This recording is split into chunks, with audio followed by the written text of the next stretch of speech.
There are a lot of tricks to the gi that I just want to punch him in the face. It's too unrealistic for me. So This is a 175-pound amateur contest scheduled for 3 3-minute rounds. Brought to you by Absolute Bail Bonds and seen live around the world on FlowCombat.com. Introducing you first, fighting out of the blue corner, setting 5 feet 11 inches tall, hailing from Northwood, Iowa, representing Impact MMA. Making his amateur debut, the man they call the Gravedigger, Jason Tiedman. And his opponent fighting out of the red corner, setting 5 feet 11 inches tall, hailing from Aiken, Minnesota, representing Revolution MMA. His amateur record, 1 win, no defeats. This is Landrus. Your referee, Chris Claviter. Ben, we were really happy with Chris's sweater. What do you think?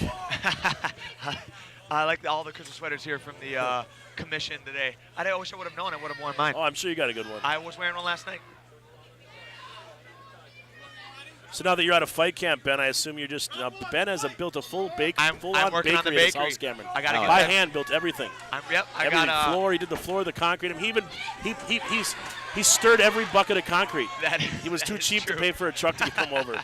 That's busy work, man. Hopefully I can still maybe turn a profit by 10 years from now is the goal. Even with all that. Wow. We got some action right away. We got some quick right. We got, looks like right away we got a little more dominant wrestling from the. Got some wrestling pressure and not a lot of hip escape movement. Let's see if we can get some movement from our bottom. Tiedman definitely came out like you'd expect a Gravedigger to. He was throwing punches. But I'm up against the cage right away. Oh, I mentioned earlier that's one of my favorite nicknames too for someone who's never fought. Get a good read on his tattoo on his back here. Ben has one of the more intimidating. We have 2 really intimidating nicknames here in the booth: Captain Crunch and the Baker. It's good to really intimidate the opponent. Yeah, right. Oh yeah, when they find out they're fighting a Baker, there. That's the best. When you look on their Facebook feed and the weigh-in pictures, you're like, what? You can't lose to a guy named Captain Crunch, and the next day, like, oh no, you just lost to a guy named Captain Crunch.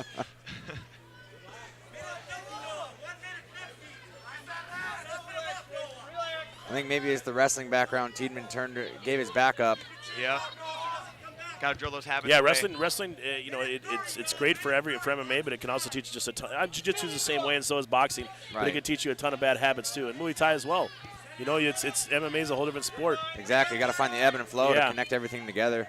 Is he going for he's got a, I think he's going to turn him over for a pin. He has a weird neck crank version going here. Happening. Couldn't quite see. It's good. Sometimes I think guys get in a rush to throw their hooks in too when it's good to just sit as he is here and just work some ground and pound. I was landing on the elbow there. Yep. Some heavy Put power into it. pound. Put power into it. Yep. That was good. I don't think he was moving much from there. He's not arguing too much, so he seems to be. Yeah, and there's no need to take too much damage at the amateur level. Right. You're not getting paid for these. You're just getting experience.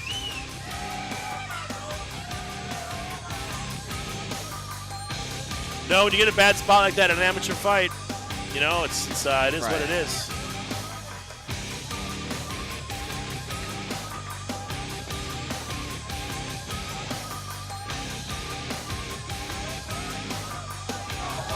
A lot of times it can be tough too for wrestlers, and I kind of maybe noticed with Tiedman as he came out and it just looked really tight and tense. Yeah. That's kind of why I always started off too. It's hard to just loosen up and just kind of get the flow of things. Ladies and gentlemen, 1 minute Tire you out and pretty 58 quick. seconds into round number 1. Your winner by TKO.